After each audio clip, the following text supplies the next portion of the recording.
Hey guys, this is Jagrati Dubey. Welcome back to my channel JD's Classes.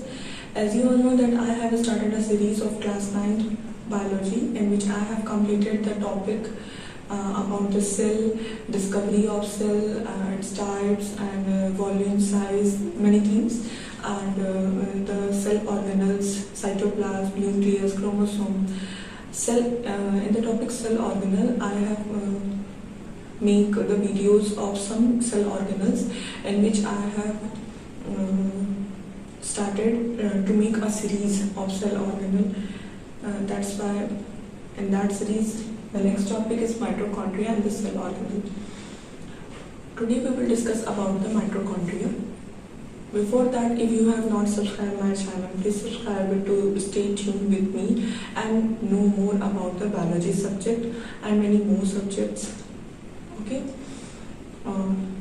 for your board examination, school examination, and for the competitive examination also. Now today we will discuss about mitochondria, and if you like this video, you can also watch my earlier videos from the playlist which I have given in the description box. Okay, so now start today's video about the mitochondria.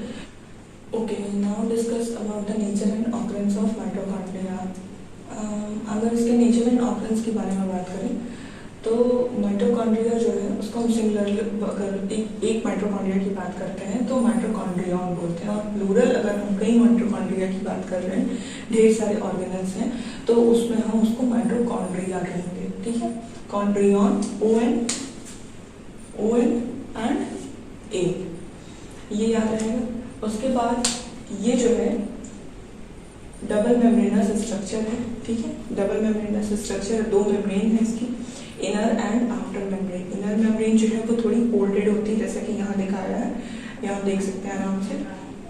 Inner membrane जो है वो folded है, inward जो है वो folded है, और outer membrane जो है वो पोरस है, यानी उसमें पोर्स प्रेजेंट होते हैं. क्योंकि जनरली हम सब जानते हैं, आप भी जानते होंगे कि mitochondria is a cell organelle which is used for energy production.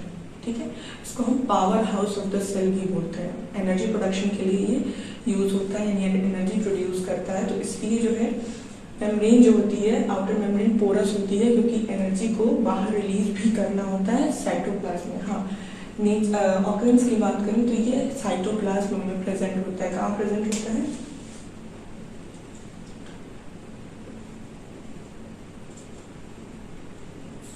ठीक है, साइटोप्लाज्म में ये प्रेजेंट होता है. तो और इसका साइज जो है वो 0.2 mm से 2 mm तक है. 1 सेंटीमीटर में कितने mm होते हैं सबको पता है? 10 mm होते हैं. तो 2 mm मतलब 1 सेंटीमीटर का जो 10 mm होता है उसमें सबसे छोटा वाला पार्ट 2 mm जो है वो इसका मैक्सिमम साइज है. ठीक है, उसके बाद ये सेमी ऑटोनोमस सेल ऑर्गेनल है. अब सेमी ऑटोनोमस सेल ऑर्गेनल क्या होता है इसको हम फंक्शन में देखेंगे, क्योंकि जो इसमें इसके स्ट्रक्चर में जो ये क्या है, सर्कुलर डीएनए जो प्रेजेंट है. ठीक है, जेनेटिक मटेरियल, सेल का जेनेटिक मटेरियल कहाँ होता है, कोई बताएगा मुझे? कमेंट बॉक्स में कमेंट करिएगा, सेल का जेनेटिक मटेरियल कहाँ होता है. Where is the genetic material of a cell present in a cell? Okay, क्या कमेंट बॉक्स में कमेंट करेंगे, मैं बता देती हूँ. ठीक है, न्यूक्लियस में प्रेजेंट होता है. कहाँ प्रेजेंट होता है? न्यूक्लियस में. और इस पर आपको पूरी एक वीडियो मिलेगी मेरे चैनल पर न्यूक्लियस के बारे में, जहाँ मैंने डिटेल में डिस्कशन किया हुआ है कि न्यूक्लियस डिस्कवरी कैसे हुई, कैसे लोग जाने इसके बारे में, और फिर कैसे कैसे करके इसके स्ट्रक्चर के बारे में जो है पूरी डिटेल में उसमें इंफॉर्मेशन दी हुई है. और अलग से क्रोमोसोम पे भी वीडियो बना हुआ है. अगर आप देखना चाहते हैं तो वो आई बटन में आपको मिल जाएगा, आप वहाँ से दोनों को चेकआउट कर सकते हैं. ठीक है, तो इसके पास इसका खुद का सर्कुलर डीएनए यानी जेनेटिक मटेरियल प्रेजेंट होते हैं, यानी कि इसको अपने सेल डिवीजन के लिए, अपने डिवीजन के लिए, सेल ऑर्गेनल के डिवीजन के लिए इसको न्यूक्लियस ऑर्डर लेने की जरूरत नहीं है. इसके पास खुद का इसका जेनेटिक मटेरियल प्रेजेंट है, ये अपना डिवीजन कर सकता है. ठीक है, 1 से 2 से 4 ये हो सकता है. तो इसीलिए इसको हम सेमी ऑटोनोमस सेल ऑर्गेनल या सेमी ऑटोनॉमस बॉडी के फॉर्म में इसको हम डेजिग्नेट करते हैं। देखिए ऑटोनॉमस कौन सी बॉडी है?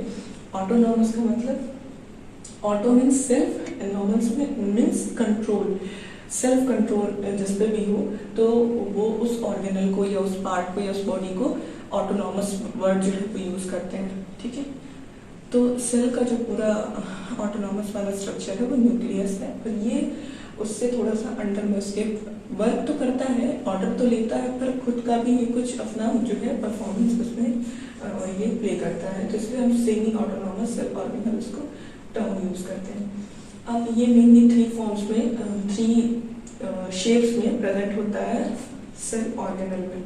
रॉड शेप, ठीक है, rod shape, cylindrical and spherical. Rod shape ये शेप हो गया इसका, सिलेंड्रिकल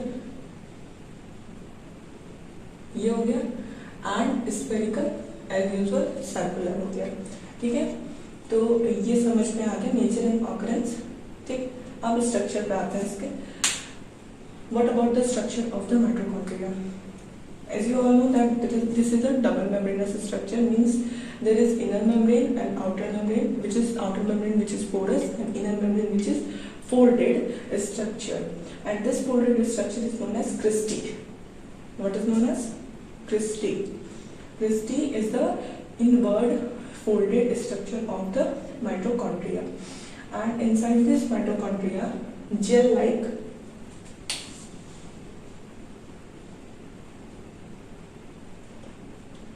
gel-like proteinaceous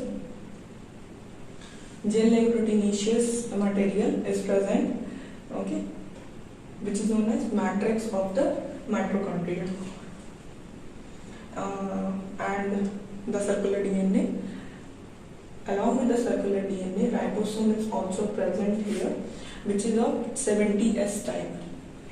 इसके लिए भी आपको एक मेरी वीडियो मिल जाएगी जिसमें मैंने डिस्कस किया है 70S एंड 80S राइबोसोम के बारे में।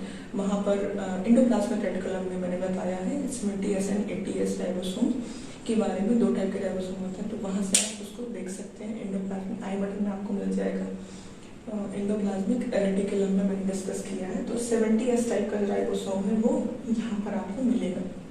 ठीक, अब क्या है, इसमें कुछ फॉस्फेट ग्रैन्यूल्स भी प्रेजेंट होते हैं। ये जो ब्लैक स्पॉट्स के रूप में जो दिख रहा है ये फॉस्फेट ग्रैन्यूल्स प्रेजेंट होते हैं। और बीच में ये इनर एंड आउटर मेम्ब्रेन के बीच में इंटरमेम्ब्रेनल स्पेस होता है। ठीक है, 2 मेम्ब्रेन के बीच में जो स्पेस है वो इंटरमेम्ब्रेनल स्पेस प्रेजेंट होता है। अब क्या होता है, इस क्रिस्टी के ऊपर कुछ ये आपको बड जैसे दिख रहे होंगे, जैसे हिबिस्कस के फ्लावर्स पे जो स्टेमन पार्ट होता है उस पे आपको दिखते हैं एंथर, जो टच करने पे हाथ पे येलो लग जाता है, वो उसका उस स्ट्रक्चर के जैसा कुछ आपको यहाँ लग रहा होगा। ये है F1 पार्टिकल या ऑक्सीसोम। तो मेन अगर हम बात करें इसमें जो एनर्जी प्रोडक्शन के लिए, वो यही F1 पार्टिकल और इनर मेम्ब्रेन जो होती है माइटोकॉन्ड्रिया की, ये रिस्पॉन्सिबल होती है जनरली। कौन सा प्रोसेस होता है? Electron transport system. ठीक है, ETS। इसको भी यहाँ डिस्कशन नहीं करना है, इसके ऊपर डिस्कशन नहीं करना है इसके ऊपर। इसको हम डिस्कस करेंगे 11th क्लास में। ठीक है, यहाँ पे आपको इसके बारे में सिर्फ इतना जानना है कि ये F1 पार्टिकल है और यहाँ ऑक्सीसोम इसको टर्म यूज करते हैं, जो कि कुछ इस टाइप का होता है।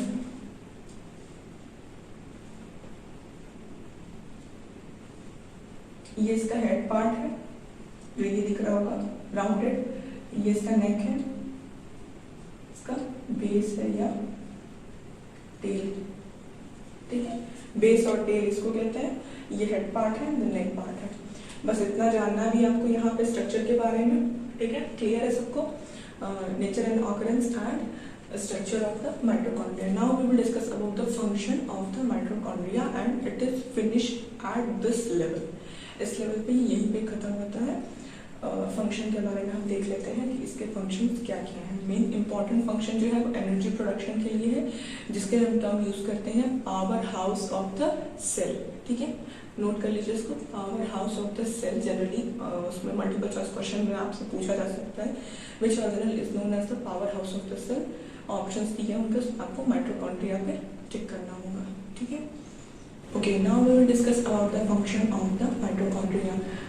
मेन फंक्शन में मैंने बताया यही होता है, power house of the cells को बोलते हैं, एंड एटीपी प्रोड्यूस करता है, एनर्जी रिच कंपाउंड प्रोड्यूस करता है with the help of carbohydrate and the lipid present in the mitochondrial organelle. Mitochondria के ऑर्गेनल जो पूरा उसका स्ट्रक्चर, उसके अंदर जो भी कार्बोहाइड्रेट और लिपिड्स प्रेजेंट होते हैं उसको यूज करके वो carbon dioxide and energy release करता है, ठीक है। वो एनर्जी जो है वो यूज होती है एनर्जी रिच कंपाउंड के फॉर्मेशन में, जिसको हम एटीपी बोलते हैं, एडेनोसिन ट्राइफॉस्फेट, ठीक है। याद होगा स्ट्रक्चर मैंने बताया, फॉस्फेट मॉलिक्यूल्स प्रेजेंट होते हैं, ठीक है। वही फॉस्फेट मॉलिक्यूल यूज होते हैं एडेनोसिन ट्राइफॉस्फेट जो है पूरा कंपाउंड बनाने के लिए।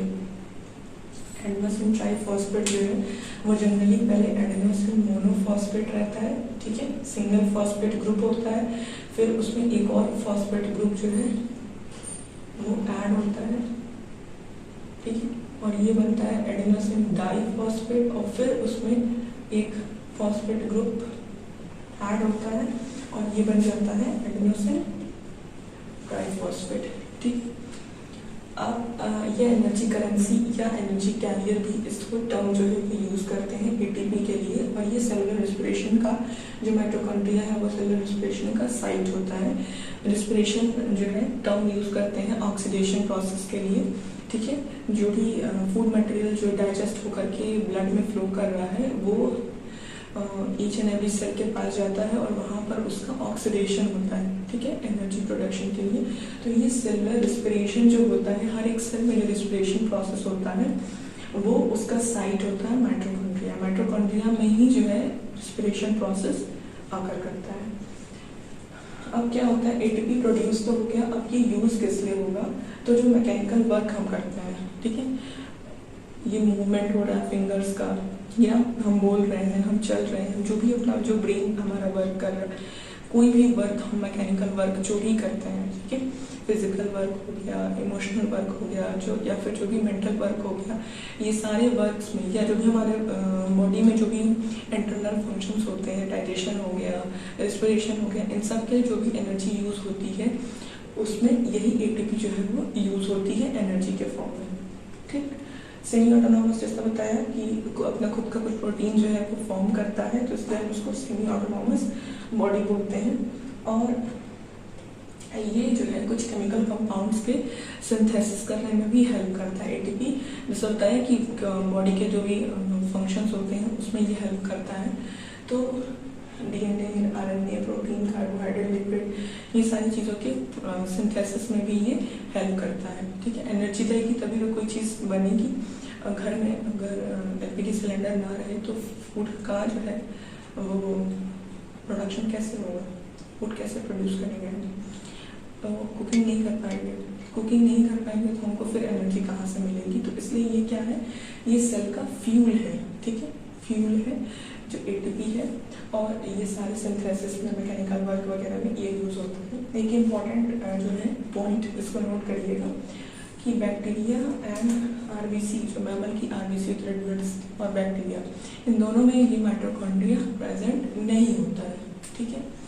ये दोनों में माइटोकॉन्ड्रिया प्रेजेंट नहीं होता है। वहाँ पर दूसरे जो है वो स्ट्रक्चर पाए जाते हैं माइटोकॉन्ड्रिया की तरह ही, जो एनर्जी प्रोडक्शन में हेल्प करते हैं। बैक्टीरिया में मेसोसोम होता है, ठीक है ना। आरबीसी में भी जो है वो उसमें सेलुलर रेस्पिरेशन ऑकर करता है, बट माइटोकॉन्ड्रिया उसमें as a whole structure absent होता है। तो ये था पूरा टॉपिक माइटोकॉन्ड्रिया का, and hope you understand on the topic and on the points which I have told you about the mitochondria, its nature, occurrence, structure, and why it is known as the powerhouse of the cell, why it is known as the semi-autonomous body of the cell, and the function of the mitochondria and ATP, adenosine triphosphate, etc.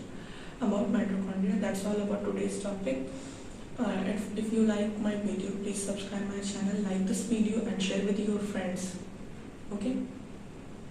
Stay tuned, be happy, stay safe, stay at home, and watch my videos for more information about the subjects which I have discussed.